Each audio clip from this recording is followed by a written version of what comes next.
कि क्या पाकिस्तान के सारे वजीर आजम गद्दार थे? क्या एक भी मुहब्बे वतन नहीं था? और क्या सारे चीफ जस्टिस और आर्मी चीफ मुहब्बे वतन थे? उनसे पूछने वाला कोई नहीं है। जो पिछले दौर में हमारी सजाओं और हमारी गिरफ्तारियों के ऐलान करते थे, बगले बजाते थे, आज वो जिनके साथ थे उनकी गिरफ्तारियों और सजाओं पे बगले बजाते हैं। उनसे ज़्यादा बेहया कोई सुरुए ज़मीन पर पैदा ही नहीं हुआ। उनकी ज़ीरो बर्थ है। वो खुद खड़े हो जाएं, बल्दियाती इलेक्शन जीत नहीं सकते। उन्हें ईवानों में पहुंचा दिया जाता है, कोई गवर्नर बन जाता है, कोई सेनेटर बन जाता है, कोई नेशनल। मुझे डर लगता है, मैं खौफजदा हूँ। मैं चाहता हूँ एक सियासी कारकुन के तौर पे कि मशरकी पाकिस्तान के सानहे के अवामिल से सबक सीखा जाए। मौजूद अरकान कौमी और सूबाई असम्बली, मेरे तंजीमी साथियों, भाइयों बहनों, मौजूद ख़वातीन, नौजवानों, बुज़ुर्गों, मौजूद अरकान प्रेस, अस्सलाम वालेकुम। इसमें कोई शक नहीं है कि आज का ये इज्तिमा और इसकी गालिब अक्सरियत पाकिस्तान मुस्लिम लीग के कारकुनान और हामियों पर मुश्तमिल है।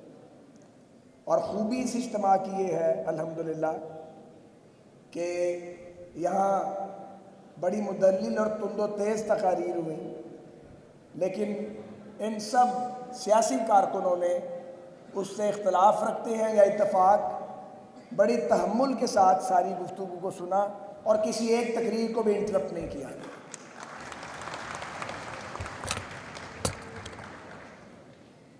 ख्वाजा मोहम्मद रफ़ीक शहीद के आज के उनके जो 53वें यौम शहादत पर प्रोग्राम है, इसमें खालिद मकबूल सिद्दीकी साहब ने आना था। वो कराची घर से निकल आए, लेकिन लाहौर में फॉग की वजह से फ़्लाइट ने टेक ऑफ नहीं किया। आज़म नज़ीर तारड़ साहब ने एक निकाह में जाना था, वो आए और तकरीर करके चले गए। सो आज सरकार के दिफा की सारी ज़िम्मेदारी जनाब राना सनाउल्लाह खान साहब, जो मुस्लिम लीग नून पंजाब के सदर हैं, उनके मजबूत कंधों पर आ गई है। मैंने मोहसिन दावड़ साहब को बतौर ख़ास ज़हमत दी थी। हम इकट्ठे कौमी असम्बली के मेंबर रहे हैं। जो पश्तून नेशनलिस्ट लीडर हैं, उनमें ये बहुत मॉडरेट वॉइस है और मुझे हैरत होती है जब ऐसी मॉडरेट वॉइस को भी सुना नहीं जाता। मैंने ज़रूरी समझा और लाजम समझा, और मेरे साथियों ने, कि ये पंजाब के धड़कते दिल लाहौर में आएँ और इस तकरीब से खिताब करके अपने ख्यालात का इजहार करें। ख्वाजा रफ़ीक शहीद का ये 53वां यौम शहादत है और हम इसको तकरीबन 48 बरस से हर साल मना रहे हैं। और ये तकरीब बिला शक व शुबा अब लाहौर की सियासी रवायत की सबसे पुरानी और बाकायदा तकरीब का रूप धार चुकी है। हम ख्वाजा रफ़ीक शहीद फाउंडेशन के प्लेटफॉर्म से अपनी बिसात के मुताबिक समाजी काम भी करते हैं। ज़लज़ला हो, सैलाब हो मुल्क के किसी हिस्से में, या मुस्तकीन की या तुलबा की आनत का काम हो, हम खामोशी से अपना काम करते रहते हैं। अल्हम्दुलिल्लाह हमने अल खिदमत के साथ मिलकर जो गज़ा रिलीफ ऑपरेशन है उसमें भी अपना रोल प्ले किया। ख्वाजा रफ़ीक शहीद की ज़िंदगी अव्वल ता आखिर हमारे लिए और बिलखसूस मेरे ख़ानदान के लिए मशवरा है। उन्होंने क़याम पाकिस्तान की तहरीक से लेकर अपनी ज़िंदगी की आखिरी सांस तक पहले तश्कील पाकिस्तान और फिर तामीर और तहफ़्फ़ुज़ पाकिस्तान की जद्दोजहद की। वो कायद आज़म और इकबाल के सिपाही थे और वो ये समझते थे आइन, जमहूरियत, इंसानी हकूक़, अदम तशद्दुद और गरीब और मुतवस्सित तबके की बालादस्ती और माशी और समाजी इंसाफ के बगैर पाकिस्तान आगे नहीं बढ़ सकता। वो इसी मकसद के लिए जिए, इसी मकसद के लिए लड़े। गोरे की जेलें भी काटी और पाकिस्तान आने के बाद काले अंग्रेज़ों की जेलें भी काटी। उन्होंने पंजाब असेंबली की सीढ़ियों पर लाठियाँ भी खाईं अयूबी आमरीत में, और भुट्टो साहब की फस्तायत के दौर में उन्हें गोलियों का निशाना बनाकर शहीद कर दिया गया। उन्होंने इस सफ़र में अपना कारोबार भी तबाह किया, अपने ख़ानदान को भी दांव पर लगा दिया, लेकिन वो पीछे नहीं हटे। उन्होंने दयानत और अज़्म इस्तक़लाल के चिराग रोशन किए रखे। मेरे अजीज़ों, वालिद की शहादत के बाद सलमान साहब की और मेरी तरबियत और परवरिश हमारी वालदा ने की। आप में से बहुत से लोग उन्हें मिले, बहुत से नहीं मिले। वो माँ भी थी, बाप भी थी, तालीक भी थी और हमारी पीर मुर्शिद भी थी।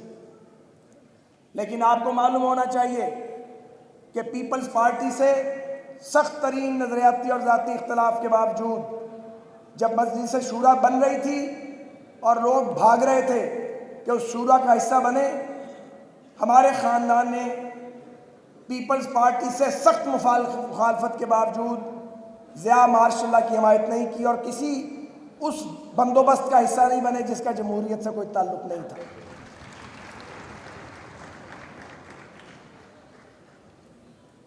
मैं पहली बार 1982 में जेल में गया। मैं एमए कॉलेज की स्टूडेंट्स यूनियन का सदर था और पीपल्स पार्टी का डाई हार्ट मुखालिफ। जाहिर है मेरे अंदर तलखी थी, कड़वाहट थी, लेकिन जब मैं जेल गया तो मैंने वहाँ पीपल्स पार्टी के कारकुनों को देखा। किसी ने पैम्फलेट लिखा था, कोई आमरीत को ललकार रहा था, कोई जमहूरियत जिंदाबाद का नारा लगाता था। 10-10, 20-20 साल की कैद काट रहे थे। कुछ कोड़े खा के वहाँ आराम से बैठे थे और उनकी पेशानी पे कोई शिकन नहीं थी। मेरे नज़रियात बदलना शुरू हुए, मेरी तलखी और नफ़रत में कमी आने लगी और मैंने महसूस किया कि जुल्फ़िकार अली भुट्टो मरहूम और मुस्तफ़ा खर की फस्तायत का इंतकाम या बदला उनकी औलाद, उनकी जमात या उनके कारकुनों से नहीं लिया जा सकता। ये नाइंसाफ़ी होगी।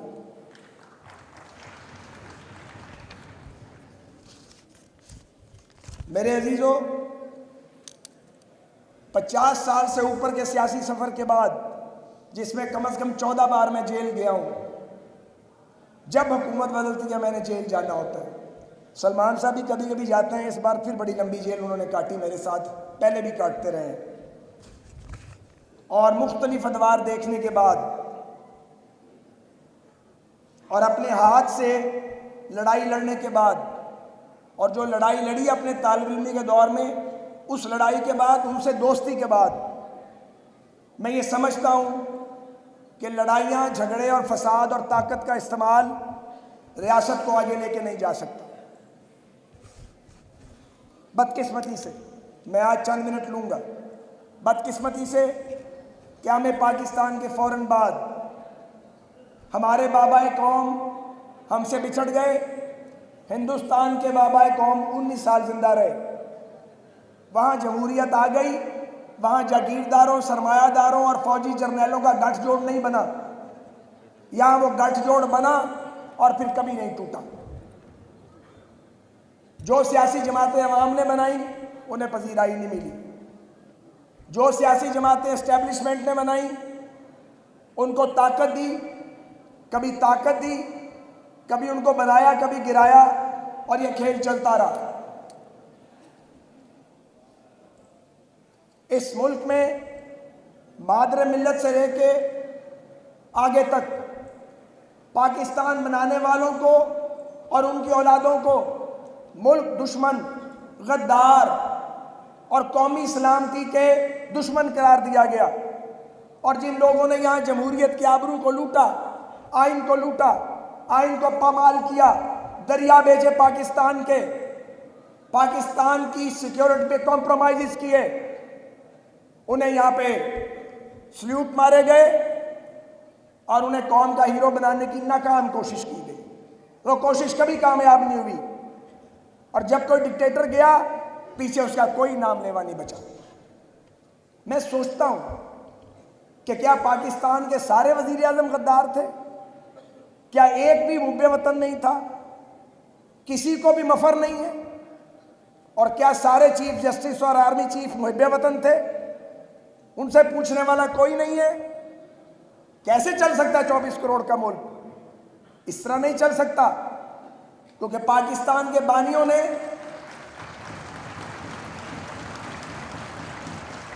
इसकी बुनियाद जमहूरियत पे रखी थी।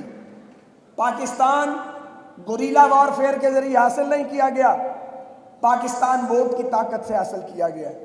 यही वजह है कि जमहूरियत हमारे खमीर में मौजूद है। हमसे जमहूरियत छीनी जाती है, हम फिर जमहूरियत पे वापस आ जाते हैं। हमारे जमहूरी लीडरों ने भी बड़े बड़े कारनामे सर अंजाम दिए, ऐसे कारनामे के सर पीटने को दिल करता है। लेकिन ये कौम इसके बावजूद जमहूरियत से मायूस नहीं हुई है, दीदा दानिस्ता इसे मायूस करने की कोशिश की गई है। कभी जागीरदारों को लीडर बनाया गया, कभी सनतकारों और सरमायादारों को लीडरी दी गई, कभी सेलिब्रिटीज को लीडरी दी गई। पॉलिटिकल स्ट्रगल के जरिए आने वालों को दबाया गया, किसी भी जमात के लोग थे वो। आज नतीजा आपके सामने। मेरे अजीजों, मुझे आज ये कहना है, मैं अव्वल आखिर मुस्लिम लीगी हूँ और मुझे मुस्लिम लीगी के लिए किसी सर्टिफिकेट की ज़रूरत नहीं है। मैं बहुत सौ से बड़ा और पुराना मुस्लिम लीगी हूँ।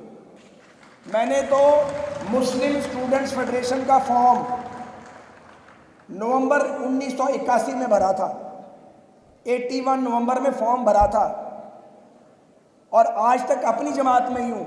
अपनी रविश और अपना मौक़िफ़ नहीं बदला, लेकिन असूलों पे भी कॉम्प्रोमाइज़ नहीं किया।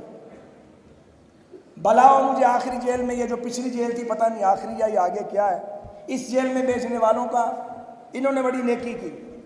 बड़े अरसे से मुझे सोचने का मौका नहीं मिला था, टाइम ही नहीं था, इतनी फास्ट लाइफ गुजरी। जेल में बड़ा टाइम था, मैंने बहुत सोचा, और मैंने ये सोचा कि रेलवे को ठीक करना ये अब मेरा काम नहीं है, क्योंकि मैं रेलवे को ठीक करके गया, मेरे बाद आने वालों ने मेरी 5 साल की मेहनत 5 महीने में तबाह कर दी। मैंने जेल में फैसला किया था कि मैं हूँ तो राइटिस्ट, लेकिन आइंदा पॉलिटिक्स लेफ्ट पे आके करूँगा। मैं एक मजहबी आदमी हूँ, लेकिन प्रोग्रेसिव पॉलिटिक्स करूँगा। जो बातें अपना बाहर करता हूँ, ये बातें मैं जमात की मीटिंग्स में हमेशा करता हूँ। मेरे बहुत सारे दोस्तों को ये पता, गवाह इस बात के। दहाइयों से ये बातें हम जमात के अंदर करते हैं, पर अब मैं मजबूर हो गया हूँ कि बातें जमात के बाहर भी करूँ। मज़े की बात यह है, अभी मैं पूरी बात नहीं बताऊँगा आपको। ये जो इलेक्शन था, जो मैं लड़ना नहीं चाह रहा था, क्योंकि मैं तो जेल में सोच के आया था कि जब बाहर जाएंगे कभी तो नफ़रत और इंतकाम को दफन कर देंगे। और मैं जिस दिन कैंप जेल से निकला था, उसी दिन मैंने बाहर निकलते ये कहा था कि जिन्होंने मुझे कैद किया उनसे नफ़रत का रिश्ता नहीं है और इंतकाम नहीं लूँगा। ये मैं इसलिए कह रहा था कि बाकी लोग भी इस बात को सुने, क्योंकि नफ़रत और इंतकाम की बुनियाद पर रियासतें आगे नहीं बढ़ती, चलती नहीं हैं, बिखर जाती हैं। तो जब मैं इलेक्शन लड़ने जा रहा था, मेरे हल्के के पर्स से उड़ा दिए गए। कुछ मेहरबानी जनरल फैज़ हमीद ने की थी, जो कसर उन्होंने छोड़ी थी वो बाद में पूरी हो गई। मेरी नेचुरल जो कौमी असेंबली की कॉन्स्टिट्यूएंसी है, उसके 4 टुकड़े किए गए। मेरे मुकाबले में मजहबी जमातों के उम्मीदवारों को लाके खड़ा किया गया, मैं सब देख रहा था, लेकिन मैंने इसे माइंड नहीं किया, क्योंकि इत्तफाकन जो साहब या जो 2-3 लोग चाहते थे कि मैं असेंबली में ना जाऊं, उनका और मेरा एजेंडा तकरीबन एक था। वो भी चाहते थे कि मैं कौमी असेंबली में ना जाऊं, और मेरी भी दिलचस्पी पहले वाली नहीं थी। मैं असेंबलियों का हाल देख चुका था। 3 बार सूबाई असेंबली और 4 बार कौमी असेंबली में जाने के बाद मुझे समझ आ गई थी कि असेंबलियाँ तो रिमोट कंट्रोल से चलाई जाती हैं। जब आप असेंबली को रिमोट कंट्रोल से चलाएंगे, वो असेंबली क्या रिजल्ट देगी? वो निशिस्तन गुफ्तन बर्खास्तन रह जाएगी। मैं ये कहना चाहता हूँ, पाकिस्तान के लोगों का वोट की ताकत पर एतमाद बार बार मजरूह हो रहा है। इसे मजरूह होने से बचाया जाए। हम पहले पीटीआई को समझाते थे, उन्हें समझ नहीं आती थी, वो हमें रगड़ा लगाने पे तुले हुए थे। आप तकारीर उठा लें, हर तकरीर में मैं उनको कहता था, ये कंबल, तुम कंबल को छोड़ोगे, कंबल नहीं छोड़ेगा तुम्हें। उन्हें समझ ही नहीं आती थी, वो मानने सुनने के लिए तैयार ही नहीं थे। उन्होंने कहा नहीं, अपने मुखालफिन को रगड़ा दो।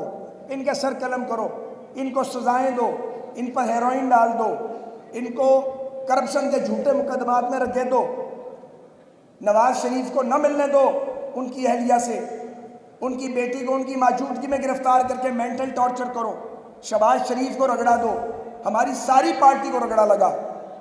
हम उन्हें कहते थे ये रगड़ा एक दिन ख़त्म होगा, फिर आपकी बारी आएगी। बदकिस्मती से उनकी बारी आ गई। मुझ जैसे लोग उस बारी पे कोई खुश नहीं है। जब किसी को सज़ा होती है राइटली रॉन्गली, मुझे कोई खुशी नहीं होती। हमने कभी बगलें नहीं बजाई, मगर मैं उन लोगों पे हैरान होता हूँ जो पिछले दौर में हमारी सज़ाओं और हमारी गिरफ्तारियों के ऐलान करते थे, बगले बजाते थे। आज वो जिनके साथ थे उनकी गिरफ्तारियों और सज़ाओं पे बगले बजाते हैं। उनसे ज़्यादा बेहया कोई सुरुए ज़मीन पर पैदा ही नहीं हुआ, मगर वो हैं क्योंकि वो सर्विस करने के लिए वो लोग पैदा हुए हैं। उनकी ज़ीरो बर्थ है। वो खुद खड़े हो जाएं, बल्दियाती इलेक्शन जीत नहीं सकते। उन्हें ईवानों में पहुंचा दिया जाता है, कोई गवर्नर बन जाता है, कोई सेनेटर बन जाता है, कोई नेशनल असेंबली में चला जाता है। यार ये कोई तरीका है? ये कौन सा तरीका है? मेरे अजीज़ों, इसमें कोई शक नहीं। मैं लियाकत बलोच साहब का शुक्रगुजार हूँ, उन्होंने बड़ी खूबसूरत गुफ्तगू की और दोस्तों ने भी। लेकिन एक बहुत बड़ी सियासी जमात के सीनियर तरीन लीडर होने के बावजूद उन्होंने जो बात की, इसमें कोई शक नहीं कि बुनियानुल मरसूस के नतीजे में पाकिस्तान का वक़ार पूरी दुनिया में बुलंद हुआ। हमारी बहादुर अफवाज ने, हमारे फ़ौजी अफसरान ने, हमारे जवानों ने कमाल किया और 6 गुना बड़े ताकतवर दुश्मन को चारों शाने चित कर दिया। अल्हम्दुलिल्लाह ऐसी इज़्ज़त बनी पाकिस्तान की दुनिया में। न्यूक्लियर एक्सप्लोजन के बाद यह दूसरा मौका था जब दुनिया में पाकिस्तानी सर उठाकर चलने के काबिल हुए। कोई माने या ना माने, कोई माने या ना माने, ये शहबाज शरीफ साहब और उनकी टीम की अनथक मेहनत थी कि उसके नतीजे में पाकिस्तान जो दिवालिया होने के करीब था वो दिवालिया होने से बचा। इसमें भी कोई शक नहीं कि मुस्लिम लीग नून ने अपनी सियासत स्टेक पे लगाई, कोई माने ना माने, लेकिन हमने अपनी सियासत दांव पे लगाई और हम रियासत को बचाने के लिए खड़े हो गए। यहाँ तक बात ठीक है, यहाँ तक बात ठीक है। इसमें भी कोई शक नहीं कि पंजाब की हुकूमत तारीखी काम कर रही है और उसके असरात अब ग्राउंड पर नज़र आ रहे हैं। इसमें कोई शक नहीं है, ये सारी बातें दुरुस्त हैं। मगर मैं ये बात अपने कायदीन को बताता रहता हूँ, अपनी पार्टी में करता रहता हूँ कि उसके समरात जो मिलने चाहिए वो नहीं मिल रहे और बहुत सारी एफर्ट ज़ाया हो रही है। क्यों? क्योंकि मुल्क में सियासी दर्जा हरारत तेज है। मुल्क में कश्मकश, सियासी कश्मकश बहुत ज़्यादा है। यह कश्मकश नहीं होनी चाहिए, इसका कोई रास्ता निकलना चाहिए। आज हाल ये है कि हर गाली पंजाब को दी जाती है। नफरत का मरकज पंजाब बना दिया गया है। आम पंजाबी का फैसला साजी में भाई कोई किरदार नहीं है। कोई नहीं पूछता पंजाब के आम आदमी को, फैसले तो कहीं और होते हैं। पंजाब को गाली पड़ती है, लेकिन लाशें पंजाबियों की आती हैं, मेहनत कशों की, जिनका यहाँ की पॉलिसी मेकिंग से विचारों का बाहर से भी नहीं गुजर सकते। तो जनाब, मैंने ऐसी नफरत सूबों के दरमियान पहले कभी ऑब्जर्व नहीं की। मुझे डर लगता है, मैं खौफजदा हूँ।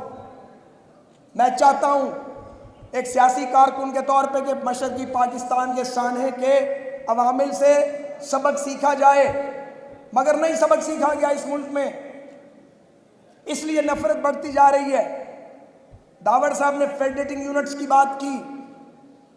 मैं ये सवाल अपने आप से पूछता हूँ, जवाब नहीं मिलता कि टीटीपी से लड़ाई तो बनती है, बीएलए से लड़ाई तो बनती है, दहशतगर्दों का तो मुकाबला किया जाना चाहिए, मगर वो फोर्सेस जो आईने पाकिस्तान को मानती हैं उनके साथ आखिर हमारा क्या मामला है।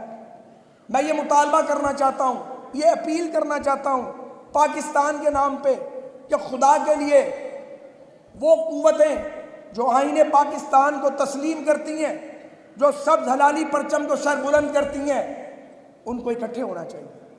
वो सियासी कुव्वतें हैं या वो रियासती इदारे हैं।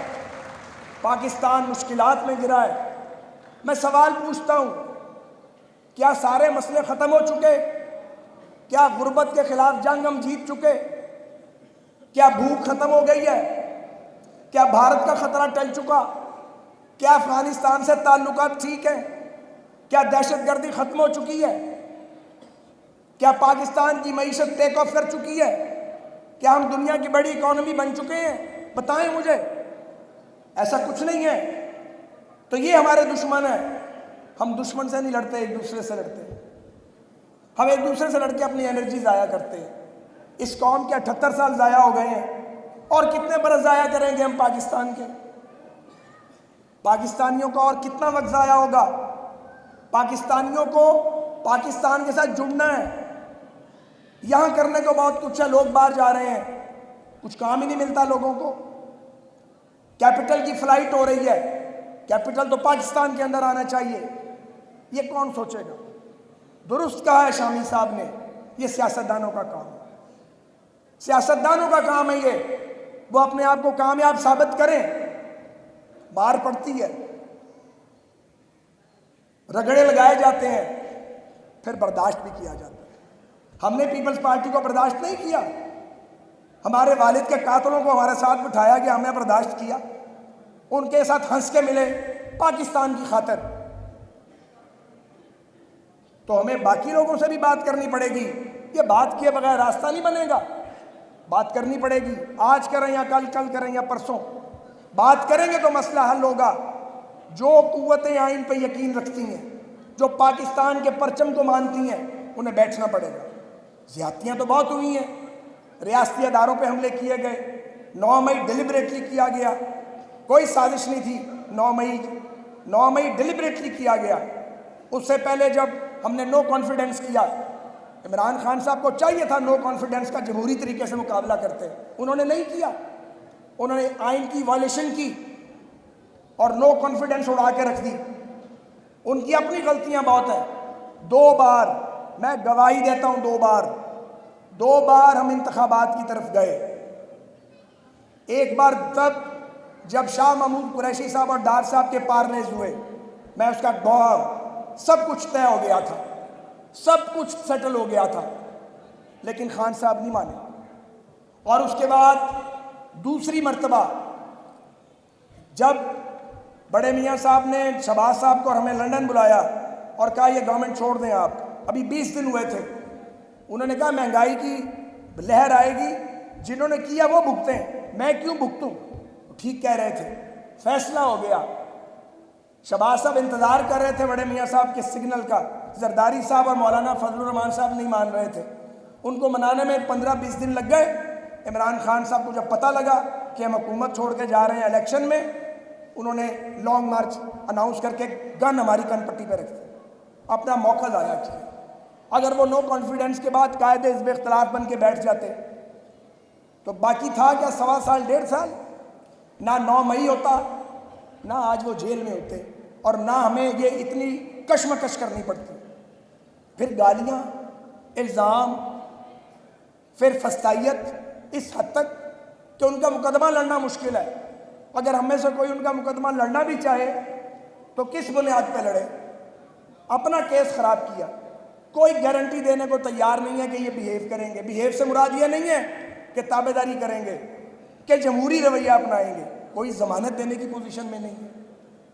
तो इसके बावजूद मैं सब ये कहने के बाद कहना चाहता हूँ, ये दुरुस्त कहा गया, किरदार मियाँ नवाज शरीफ साहब को अदा करना पड़ेगा। मेरे वो कायद हैं, उनसे रूह और दिल का रिश्ता है। ऐसा रिश्ता है जो अल्फाज में हम बयान नहीं कर सकते। उनका दिल जो है वो ज़ख्मी किया गया, उनको बहुत तकलीफ़ पहुंचाई गई है, लेकिन रोल उनको प्ले करना चाहिए और रोल उन्हीं को प्ले करना पड़ेगा। वो सबसे बड़े हैं इस वक्त, उन्हें आगे बात करनी पड़ेगी एस्टेब्लिशमेंट से, पीपल्स पार्टी से, बाकी सियासी कुव्वतों से। वो क्रेडिबल लीडर हैं ताकि पाकिस्तान आगे बढ़ सके, ताकि ये तनाव कम हो, ताकि हमारे सुने ताकि हमारे एक सेकंड बैठ जाए, प्लीज़ बैठ जाए, ताकि हमारे मुखालिफिन जो सियासी मुखालिफिन में उन पर प्रेशर कम हो, उन्हें भी बात करने की आज़ादी मिले, वो भी अपना मौक़िफ़ पेश कर सके। ये अजीब बात है कि सियासतदान सियासत पे बात ना करे। भाई घोड़ा घास नहीं खाएगा तो क्या करेगा? सियासतदान तो सियासत पे बात करेगा। सियासतदान तो सियासत पे बात किए बगैर रह ही नहीं सकता, उसकी बात को सुनना पड़ेगा, अच्छी लगे या बुरी लगे। मुखालफाना बातें सुनेंगे तो रास्ता निकलेगा।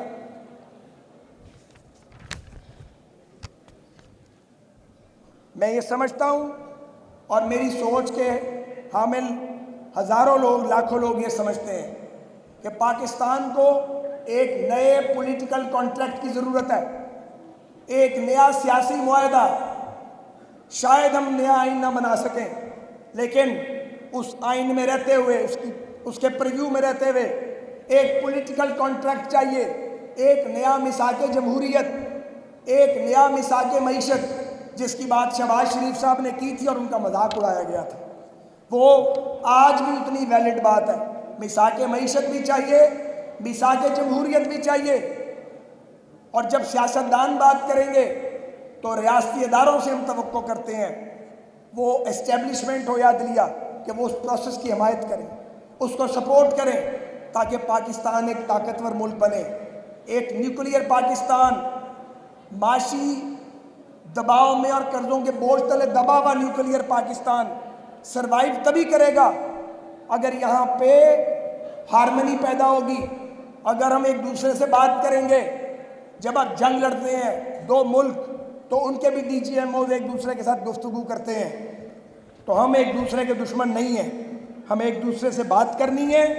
और मैं फिर कहूँगा तकरार के साथ कि हमें इस मुल्क में और इस दरख्वास्त पर गौर किया जाना चाहिए, हर सतह पर इसको संजीदगी से लिया जाना चाहिए कि इस मुल्क में वो कुव्वतें जो आईने पाकिस्तान को तस्लीम करती हैं, जो पाकिस्तान के परचम को सर बुलंद करती हैं, उनका कितना भी इख्तलाफ है, सियासी या अदारा जाती या धड़ेबंदी का इख्तलाफ है, उन्हें एक नुक्ते पर आना पड़ेगा, कॉमन पॉइंट्स के ऊपर, ताकि पाकिस्तान के बैरूनी दुश्मनों और जो दहशतगर्दी का हमें शिकार करते हैं, जो दरिंदे बम चलाते हैं इस मुल्क में, बेगुनाहों का खून बहाते हैं, हमारी फोर्सेस पे हमले करते हैं, जो कौमी इमलाक को नुकसान पहुंचाते हैं, उनका हम मिलकर मुकाबला करें।